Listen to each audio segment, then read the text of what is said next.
हाँ जी बई प्यारे साथियों, सत श्री अकाल सारिਆਂ ਨੂੰ ਸਵਾਗਤ ਆ ਅੱਜ ਦੀ ਪੋਲਿਟੀ ਦੀ ਕਲਾਸ ਦੇ ਵਿੱਚ।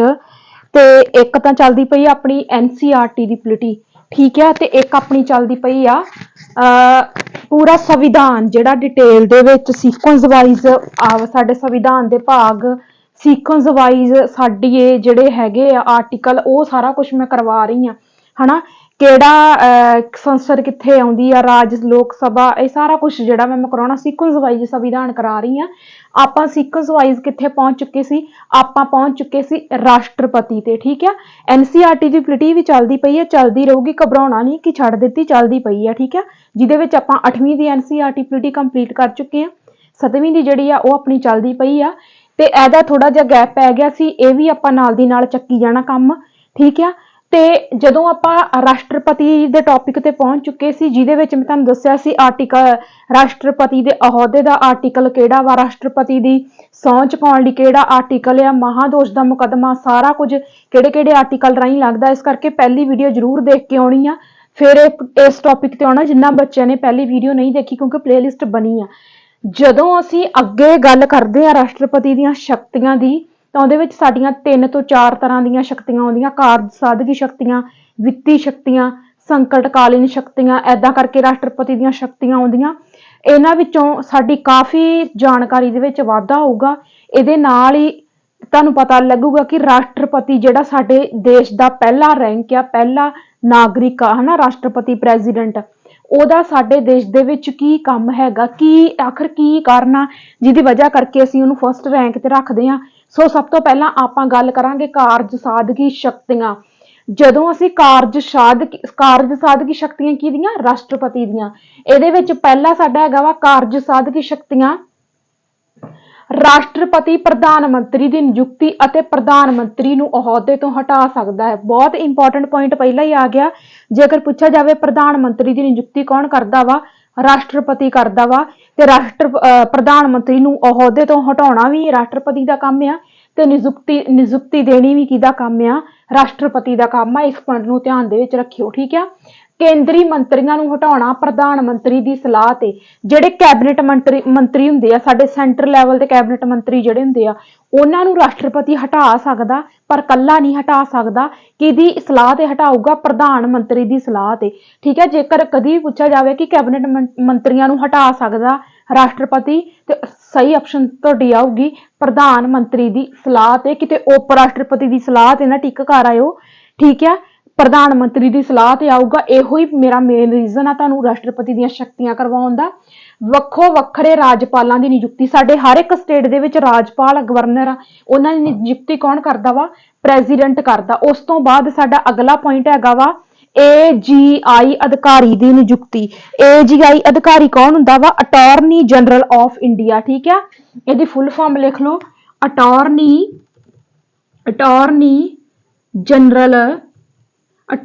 General of India. ਇਹਦੀ ਨਿਯੁਕਤੀ ਵੀ ਕੌਣ ਕਰਦਾ ਵਾ? ਠੀਕ ਹੈ। ਮਹਾਨਿਆਂਵਾਦੀ ਅਧਿਕਾਰੀ ਪੰਜਾਬੀ ਦੇ ਵਿੱਚ ਕਹਿ ਦਿੰਦੇ ਆ, ਪਰ ਪੰਜਾਬੀ ਦੇ ਵਿੱਚ ਤੁਸੀਂ ਨਾ ਯਾਦ ਰੱਖਿਓ, ਕਿਉਂਕਿ ਪੰਜਾਬੀ ਦੇ ਵਿੱਚ ਥੋੜਾ ਔਖਾ ਵਾ। ਸੋ AGI ਮਤਲਬ ਅਟਾਰਨੀ ਜਨਰਲ ਆਫ ਇੰਡੀਆ, ਠੀਕ ਆ। ਇਹਦਾ ਜਿਹੜਾ ਸਾਡੇ ਸੰਵਿਧਾਨ ਦੇ ਵਿੱਚ ਆਰਟੀਕਲ ਹੈਗਾ ਵਾ, ਆਰਟੀਕਲ AGI ਦਾ ਆਰਟੀਕਲ ਹੈਗਾ ਵਾ 76। ਸੋ ਕਦੀ ਵੀ ਤੇ ਤੁਹਾਨੂੰ attorney general of India the article ਪੁੱਛਿਆ ਜਾਵੇ, 76 ਆਰਟੀਕਲ AGI ਦਾ ਵਾ। ਨਾਲ ਇਹ ਵੀ ਯਾਦ ਰੱਖਣਾ ਵਾ ਕਿ ਸਾਡਾ ਜਿਹੜਾ ਪਹਿਲਾ, ਜੇਕਰ ਪੁੱਛਿਆ ਜਾਵੇ ਕਿ ਭਾਰਤ ਦਾ ਪਹਿਲਾ AGI ਕੌਣ ਸੀ? MC ਸੈਟਲਵਰਡ, ਠੀਕ ਆ। MC ਕਿੱਥੇ ਲਿਖੀਏ? ਇੱਥੇ ਲਿਖ ਦਿੰਨੀ ਆ, MC ਸੈਟਲ VAD ਸੈਟਲਵਰਡ। MC ਇਹ ਭਾਰਤ ਦਾ ਜਿਹੜਾ ਸੀਗਾ ਪਹਿਲਾ AGI ਅਧਿਕਾਰੀ ਸੀ। ਤੇ ਜੇਕਰ ਤੁਹਾਨੂੰ ਪ੍ਰੈਜ਼ੈਂਟ ਪੁੱਛਿਆ ਜਾਵੇ, ਪ੍ਰੈਜ਼ੈਂਟ ਹੈਗਾ ਵਾ R ਵੇਂਕਟਰਾਮਨੀ, ਠੀਕ ਹੈ। R ਵੈਂਕਟਾਰ, ਬੜਾ ਹੀ ਔਖਾ ਜਿਹਾ ਨਾਮ ਹੈ ਇਹਦਾ, ਹਨਾ। ਪ੍ਰੈਜ਼ੈਂਟ ਸਾਡਾ ਹੈਗਾ ਵਾ, ਇੱਥੇ ਲਿਖਦੇ ਆਪਾਂ, ਠੀਕ ਆ, R ਵੈਂਕਟਾਰਮਨੀ, ਏਦਾਂ ਜੇ ਵੀ ਤੇ ਨਾਮ ਆ ਵੈਂਕਟਾਰਮਨੀ। ਇਹ ਸਾਡੇ R ਵੈਂਕਟਾਰਮਨੀ, ਇਹ ਸਾਡੇ ਕੌਣ ਨੇ? ਪ੍ਰੈਜ਼ੈਂਟ ਏਜੀਆਈ ਅਧਿਕਾਰੀ ਨੇ ਭਾਰਤ ਦੇ ਪਹਿਲੇ ਏਜੀਆਈ ਅਧਿਕਾਰੀ ਕੌਣ ਸੀ? MC ਸੈਟਲਵਰਡ। ਇਹਦਾ ਆਰਟੀਕਲ ਹੈਗਾ ਵਾ 76। ਮੌਜੂਦਾ ਕੌਣ ਨੇ? ਵੈਂਕਾਤਾਰਮਨੀ। ਠੀਕ ਹੈ, ਸੋ ਇਹ ਇਨਫੋਰਮੇਸ਼ਨ ਯਾਦ ਰੱਖਣੀ। ਇਹਦੀ ਨਿਯੁਕਤੀ ਕੌਣ ਕਰਦਾ ਵਾ? ਸਾਡਾ ਰਾਸ਼ਟਰਪਤੀ। ਉਸ ਤੋਂ ਬਾਅਦ ਸਾਡਾ ਅਗਲਾ ਹੈਗਾ CAG ਅਧਿਕਾਰੀ ਦੀ ਨਿਯੁਕਤੀ। CAG ਅਧਿਕਾਰੀ ਕੌਣ ਹੁੰਦਾ ਵਾ? ਜਿਹਨੂੰ ਅਸੀਂ ਪੰਜਾਬੀ ਦੇ ਵਿੱਚ ਮਹਾਲੇਖਾ ਅਧਿਕਾਰੀ ਕਹਿ ਦਿੰਦੇ ਆ। CAG ਦੀ ਫੁੱਲ ਫਾਰਮ ਤੁਸੀਂ ਜ਼ਰੂਰ ਯਾਦ ਰੱਖਣੀ ਆ, ਮਤਲਬ controller and auditor general of India. ਠੀਕ ਹੈ, ਇਹਦੀ ਫੁੱਲ ਫਾਰਮ ਆਊਗੀ controller and auditor general of India. ਠੀਕ ਹੈ, controller and auditor general of India CAG ਅਧਿਕਾਰੀ। ਇਹਦੀ ਨਿਯੁਕਤੀ ਵੀ ਕੌਣ ਕਰਦਾ ਵਾ? ਭਾਰਤ ਦਾ ਰਾਸ਼ਟਰਪਤੀ ਕਰਦਾ ਵਾ। ਜੇਕਰ ਤੁਹਾਨੂੰ ਪੁੱਛਿਆ ਜਾਵੇ ਕਿ ਮੌਜੂਦਾ ਭਾਰਤ ਦੇ CAG ਅਧਿਕਾਰੀ ਕੌਣ ਆ? ਗਰੀਸ਼ ਚੰਦਰ ਮੁਰਮੂ। ਠੀਕ ਆ, ਪ੍ਰੈਜ਼ੈਂਟ CAG ਕੌਣ ਨੇ? ਠੀਕ ਆ, ਪ੍ਰੈਜ਼ੈਂਟ CAG ਸਾਡੇ ਹੈਗੇ ਨੇ ਗਰੀਸ਼ ਚੰਦਰ ਮੁਰਮੂ। ਗਰੀਸ਼ ਚੰਦਰ ਮੁਰਮੂ। ਜੇਕਰ ਤੁਹਾਨੂੰ ਪੁੱਛਿਆ ਜਾਵੇ ਵੀ ਪਹਿਲੇ ਕੌਣ ਆ, ਠੀਕ ਆ, ਕਿ ਭਾਰਤ ਦੇ ਪਹਿਲੇ CAG ਅਧਿਕਾਰੀ ਕੌਣ ਸੀ? ਉਹ ਹੈਗਾ ਸੀ ਵੀ ਨਾਰਾਹਾਰੀ ਰਾਓ। ਠੀਕ ਹੈ, ਵੀ ਬੜਾ ਲੱਗਦਾ VVR ਹਨਾ, ਵੀ ਨਾਰਾਹਾਰੀ ਰਾਓ। ਠੀਕ ਹੈ, ਆ ਯਾਦ ਰੱਖ ਲਿਓ। ਭਾਰਤ ਦਾ ਮਹਾਲੇਖਾ ਅਧਿਕਾਰੀ ਪ੍ਰੈਜ਼ੈਂਟ ਜਾਂ CAG ਕੌਣ ਆ? ਗਰੀਸ਼ ਚੰਦਰ ਮੁਰਮੂ, ਜਿਹਦੀ ਨਿਯੁਕਤੀ ਭਾਰਤ ਦਾ ਰਾਸ਼ਟਰਪਤੀ ਕਰਦਾ ਵਾ। ਪਹਿਲੇ ਕੌਣ ਸੀ? ਵੀ ਨਾਰਾਹਾਰੀ ਰਾਓ। ਠੀਕ ਆ, ਇੱਥੇ ਭੀੜ ਭੜੱਕਾ ਵੱਜ ਗਿਆ ਸੀ। AG ਦਾ ਵੀ ਤੁਸੀਂ ਲਿਖ ਲਓ, AGI ਦਾ ਵੀ ਤੁਸੀਂ ਲਿਖ ਲਓ। AGI ਮਤਲਬ ਅਟਾਰਨੀ ਜਨਰਲ ਆਫ ਇੰਡੀਆ।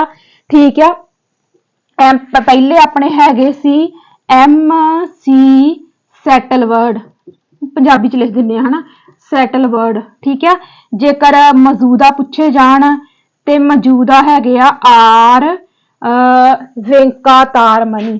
ਠੀਕ ਆ, ਪੰਜਾਬੀ ਦੇ ਵਿੱਚ ਲਿਖ ਦਿੰਨੀ ਆ ਵੈਂਕਾਤਾਰਮਨੀ, ਏਦਾਂ ਨਾਮ ਹੈ ਇਹਦਾ ਵੀ ਤੇ। ਠੀਕ ਆ, ਯਾਦ ਰੱਖ ਲਿਓ, ਆਹ ਡਾਟਾ ਨੋਟ ਕਰਕੇ ਰੱਖ ਲਓ, ਕਿਉਂਕਿ ਕੋਈ ਵੀ ਸਾਡੇ ਭਾਰਤ ਦਾ ਕੋਈ ਵੀ ਅਹੁਦਾ ਨਾ ਜ਼ਿਆਦਾ ਕਿਉਂਕਿ ਇੰਨੇ ਅਹੁਦੇ ਆ, ਇੰਨੇ ਪ੍ਰਧਾਨ ਮੰਤਰੀ, ਇੰਨੇ ਰਾਸ਼ਟਰਪਤੀ, ਦੇਸ਼ ਆਜ਼ਾਦ ਹੋਣ ਤੋਂ ਲੈ ਕੇ ਹੁਣ ਤੱਕ ਮੈਨੂੰ ਪਤਾ ਰੱਖਣਾ ਯਾਦ ਔਖਾ ਹੁੰਦਾ ਹਾਂ। ਵੀ ਦਿਮਾਗ ਆ ਸਾਡਾ ਹਨਾ, ਕੋਈ ਕੰਪਿਊਟਰ ਤੇ ਹੈ ਨਹੀਂ ਵੀ ਉਹ ਭੁੱਲ ਜਾਂਦੀਆਂ ਚੀਜ਼ਾਂ। ਪਰ ਮੈਂ ਇੱਥੇ ਇੱਕ ਚੀਜ਼ ਤੁਹਾਨੂੰ ਕਹੂੰਗੀ, ਹਮੇਸ਼ਾ ਹੀ ਪਹਿਲੀ ਚੀਜ਼ ਤੇ ਆਖਰੀ ਚੀਜ਼ ਜ਼ਰੂਰ ਪਤਾ ਹੋਣੀ ਚਾਹੀਦੀ। ਭਾਰਤ ਦੇ ਹਰੇਕ ਜਿਹੜੇ ਸਾਡੇ ਪੋਲੀਟੀਕਲ ਅਹੁਦੇ ਆ ਹਨਾ, ਉਹਦੇ ਵਿੱਚ ਪਹਿਲਾ ਅਹੁਦਾ ਤੇ ਆਖਰੀ ਅਹੁਦਾ ਤੁਹਾਨੂੰ ਪਤਾ ਹੋਣਾ ਚਾਹੀਦਾ, ਚਾਹੇ ਉਹ ਰਾਸ਼ਟਰਪਤੀ ਆ, ਚਾਹੇ ਉਹ ਪ੍ਰਧਾਨ ਮੰਤਰੀ ਆ, ਚਾਹੇ ਉਹ AG ਅਧਿਕਾਰੀ ਆ, ਚਾਹੇ ਉਹ CAG ਅਧਿਕਾਰੀ ਆ। ਠੀਕ ਆ, ਉਸ ਤੋਂ ਬਾਅਦ ਮੁੱਖ ਚੋਣ ਕਮਿਸ਼ਨਰ ਦੀ ਨਿਯੁਕਤੀ ਅਤੇ ਬਾਕੀ ਕਮਿਸ਼ਨਰਾਂ ਦੀ ਨਿਯੁਕਤੀ ਵੀ ਕੌਣ ਕਰਦਾ ਵਾ?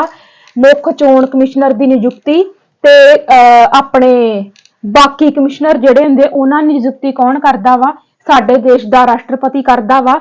ਮੌਜੂਦਾ ਜਿਹੜੇ ਹੈਗੇ ਨੇ ਸਾਡੇ ਮੌਜੂਦਾ ਚੋਣ ਕਮਿਸ਼ਨਰ ਕੌਣ ਨੇ? ਰਾਜੀਵ ਕੁਮਾਰ। ਠੀਕ ਆ, ਰਾਜੀਵ ਕੁਮਾਰ ਬਾਰੇ ਕੱਲ ਹੀ ਮੈਂ ਨਿਊਜ਼ 'ਚ ਸੁਣ ਰਹੀ ਸੀ, ਬਹੁਤ ਕੁਛ ਇਹਨੇ ਨਵਾਂ ਲੈ ਕੇ ਆਉਂਦਾ। ਰਾਜੀਵ ਚੋਣ ਕਮਿਸ਼ਨਰ ਨੇ ਚੋਣਾਂ ਦੇ ਮਾਮਲੇ ਦੇ ਵਿੱਚ ਇਹਨੇ ਇੰਨੀ ਕੁ ਜ਼ਿਆਦਾ ਟੈਕਨੋਲੋਜੀ ਵਰਤੀ ਆ। ਠੀਕ ਆ, ਸ਼ਾਇਦ ਮੈਂ ਟੈਲੀਗ੍ਰਾਮ ਵਾਲੇ ਬੱਚਿਆਂ ਨੂੰ ਦੱਸਿਆ ਸੀ ਵੌਇਸ ਮੈਸੇਜ ਕਰਕੇ।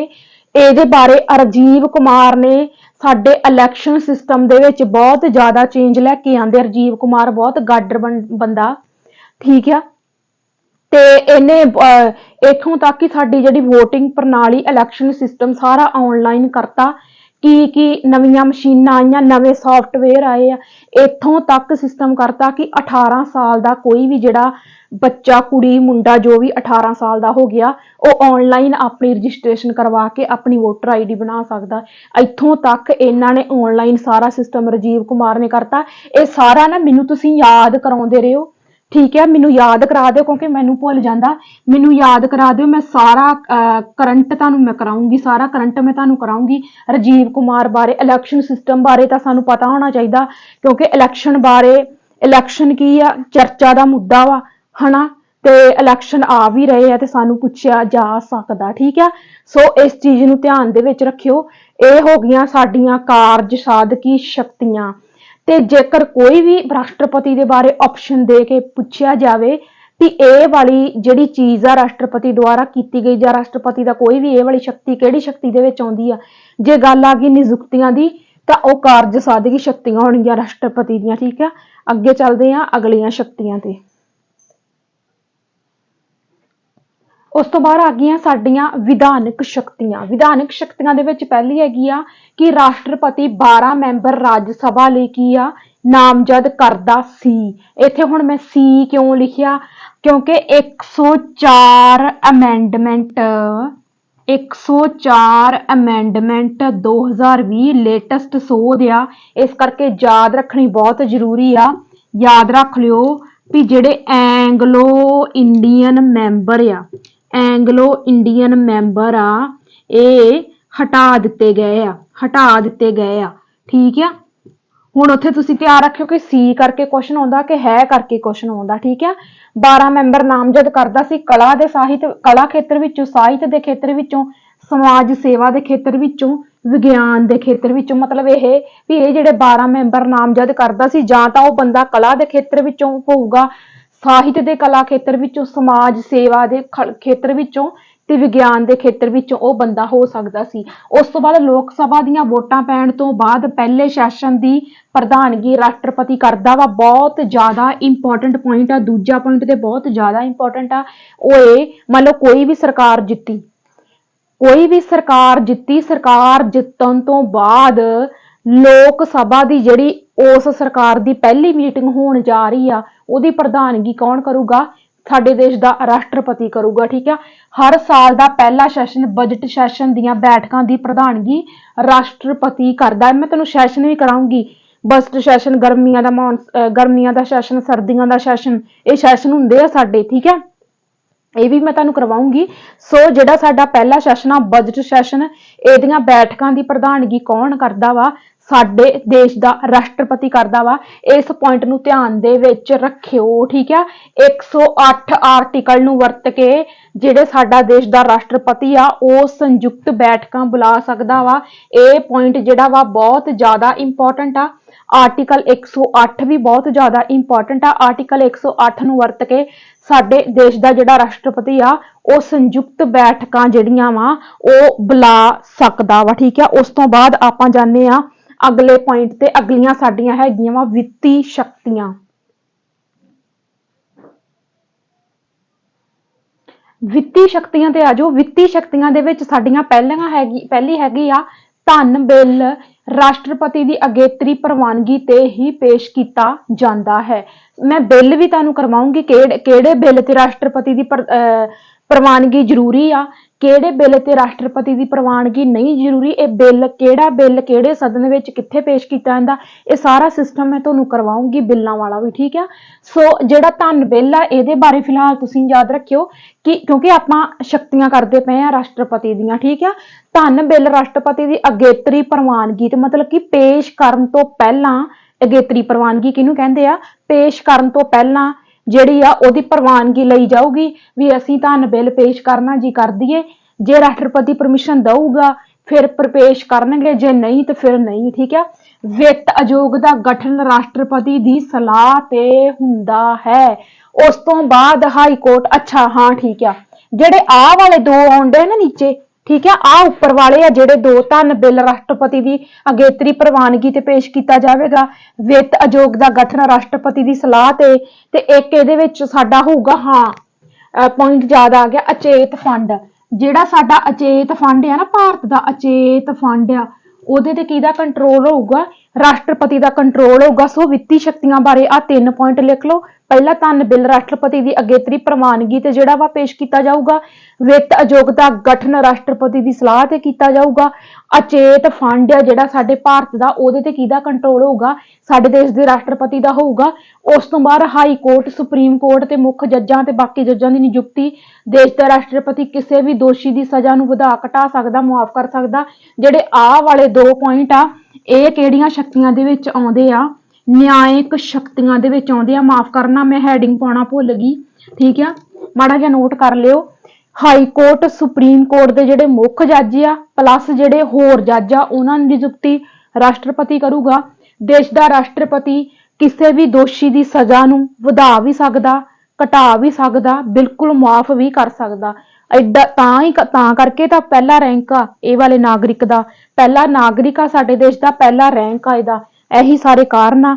ਉਸ ਤੋਂ ਬਾਅਦ ਆਪਾਂ ਜਾਣੇ ਅੱਗੇ ਸੈਨਿਕ ਸ਼ਕਤੀਆਂ ਤੇ।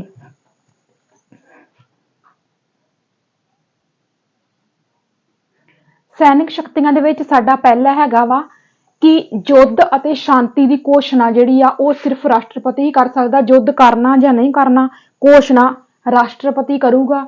ਜੇਕਰ ਕੋਈ ਅਸ਼ਾਂਤੀ ਫੈਲੀ ਆ ਜਾਂ ਕੋਈ ਯੁੱਧ ਜਿਹੜਾ ਵਾ ਚੱਲ ਰਿਹਾ ਕੁਛ ਵੀ, ਉਹਦੀ ਸ਼ਾਂਤੀ ਦੀ ਘੋਸ਼ਣਾ ਰਾਸ਼ਟਰਪਤੀ ਕਰ ਸਕਦਾ। ਇਹ ਜਿਹੜਾ ਕੰਮ ਰਾਸ਼ਟਰਪਤੀ ਹੀ ਕਰੂਗਾ। ਸਾਡੇ ਦੇਸ਼ ਵਿੱਚ ਵਾਯੂ ਸੈਨਾ, ਜਲ ਸੈਨਾ, ਥਲ ਸੈਨਾ, ਇਹ ਤਿੰਨੇ ਨਾਮ ਤੁਸੀਂ ਸੁਣੇ ਹੋਣਗੇ। ਜਦੋਂ ਸਾਡੇ ਗਣਤੰਤਰ ਦਿਵਸ ਆਉਂਦਾ ਵਾ ਤੇ ਉਹ ਚੱਲਦਾ ਜਦੋਂ ਸਾਡੇ ਹਨਾ ਲਾਈਵ ਤੁਸੀਂ ਦੇਖਿਆ ਹੋਊਗਾ, ਸੰਬੋਧਨ ਕਰਦੇ ਉਹ ਰਾਸ਼ਟਰਪਤੀ ਨੂੰ। ਵਾਯੂ ਸੈਨਾ ਦਾ ਮੁਖੀ, ਜਲ ਸੈਨਾ ਦਾ ਮੁਖੀ, ਥਲ ਸੈਨਾ ਦਾ ਮੁਖੀ, ਜਾਂ ਕਹਿ ਲਓ ਵੀ ਇਹਨਾਂ ਦੇ ਜਿਹੜੇ ਚੀਫ ਕਮਾਂਡਰ ਹੁੰਦੇ ਆ ਉਹਨਾਂ ਦੀ ਨਿਯੁਕਤੀ ਕਿਹਦੇ ਦੁਆਰਾ ਕੀਤੀ ਜਾਂਦੀ ਆ? ਸਾਡੇ ਦੇਸ਼ ਦੇ ਰਾਸ਼ਟਰਪਤੀ ਦੁਆਰਾ ਕੀਤੀ ਜਾਂਦੀ ਆ। ਠੀਕ ਆ। ਉਸ ਤੋਂ ਬਾਅਦ ਸਾਡੀਆਂ ਆ ਜਾਂਦੀਆਂ ਸੰਕਟਕਾਲੀਨ ਸ਼ਕਤੀਆਂ। ਸੰਕਟਕਾਲੀਨ ਸ਼ਕਤੀਆਂ ਦੇ ਵਿੱਚ ਸਾਡੇ 3 ਮੁੱਖ ਸੰਕਟਕਾਲ ਆ ਜਾਂਦੇ ਆ, ਜਿਨ੍ਹਾਂ ਦੀ ਵਰਤੋਂ ਕੌਣ ਕਰਦਾ ਵਾ? ਸਾਡੇ ਦੇਸ਼ ਦਾ ਰਾਸ਼ਟਰਪਤੀ ਕਰਦਾ ਵਾ। ਸਭ ਤੋਂ ਪਹਿਲੀ ਸਾਡੀ ਹੈਗੀ ਆ ਰਾਸ਼ਟਰੀ ਸੰਕਟਕਾਲ। ਰਾਸ਼ਟਰੀ ਸੰਕਟਕਾਲ ਜਿਹੜਾ ਵਾ ਇਹਦਾ ਆਰਟੀਕਲ ਹੈਗਾ ਵਾ 352। ਇਹ ਮੈਂ ਤੁਹਾਨੂੰ ਕਰਵਾਉਂਗੀ ਬਰੀਕੀ ਦੇ ਨਾਲ।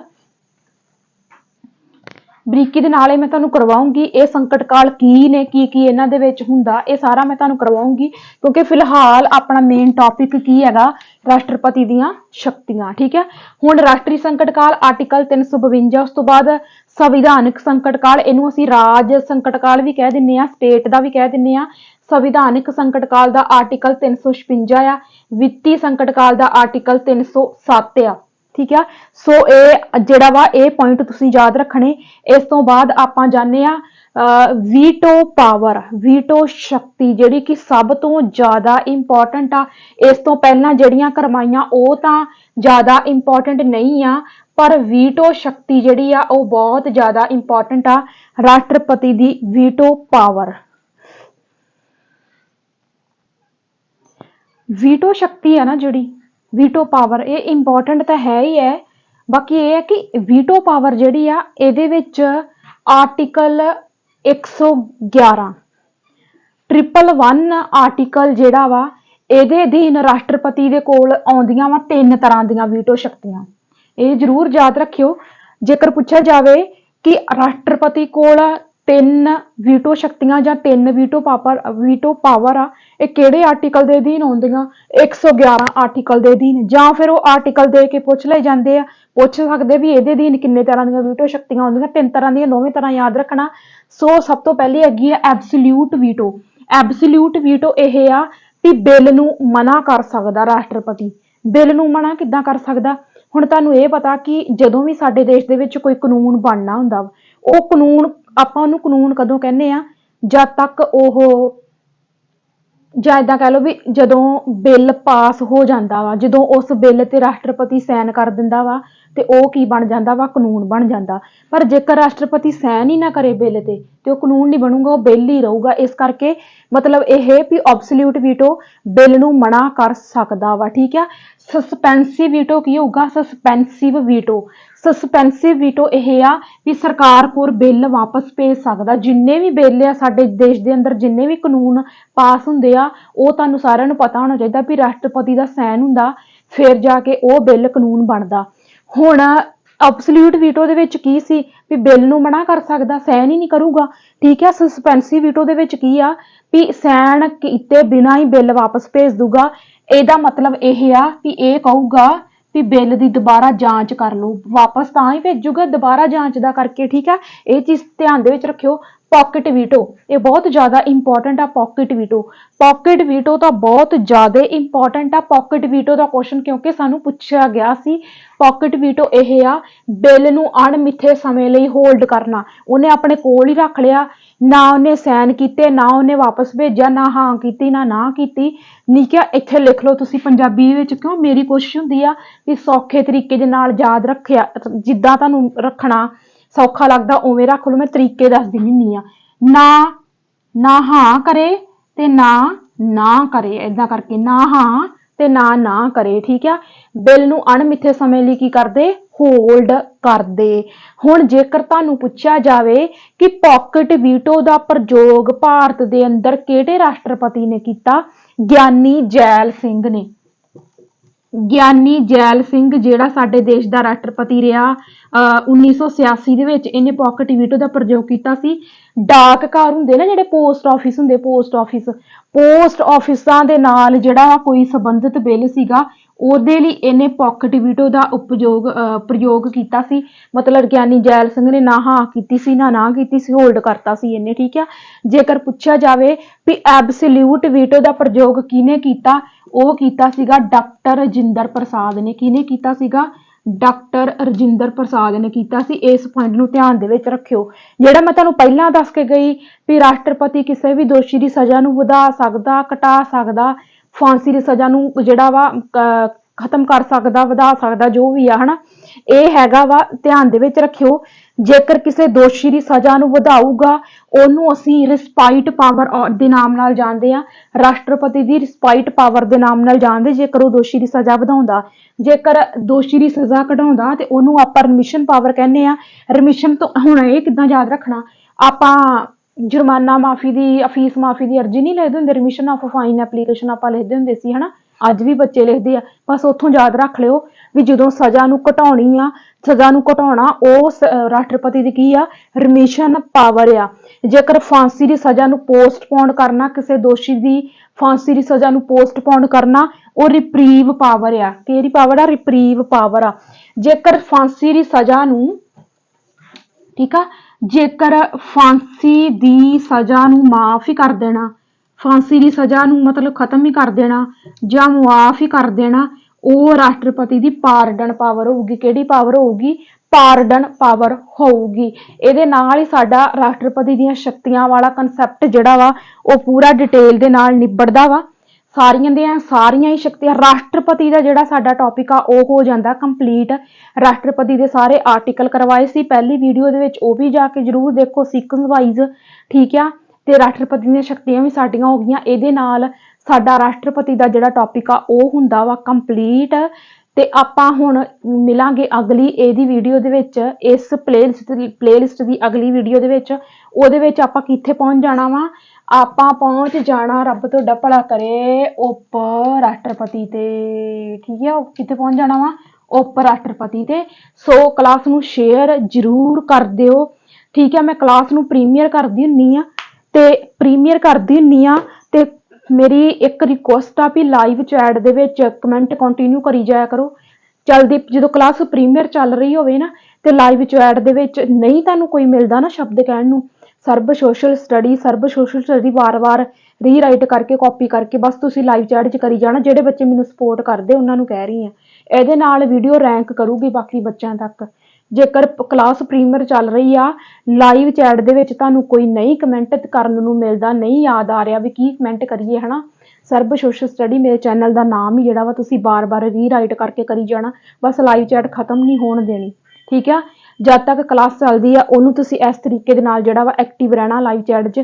ਠੀਕ ਹੈ, ਚੈਨਲ ਦਾ ਨਾਮ ਹੀ ਲਿਖੀ ਜਾਇਓ ਤਾਂ ਕਿ ਚੈਨਲ ਜਿਹੜਾ ਵਾ ਆਪਣਾ ਰੈਂਕ ਕਰ ਜੇ ਤੇ ਸਾਰੇ ਬੱਚਿਆਂ ਤੱਕ ਮੇਰੀ ਥਿਊਰੀ ਪਹੁੰਚੇ ਤੇ ਸਾਰਿਆਂ ਦਾ ਹੋਵੇ ਭਲਾ।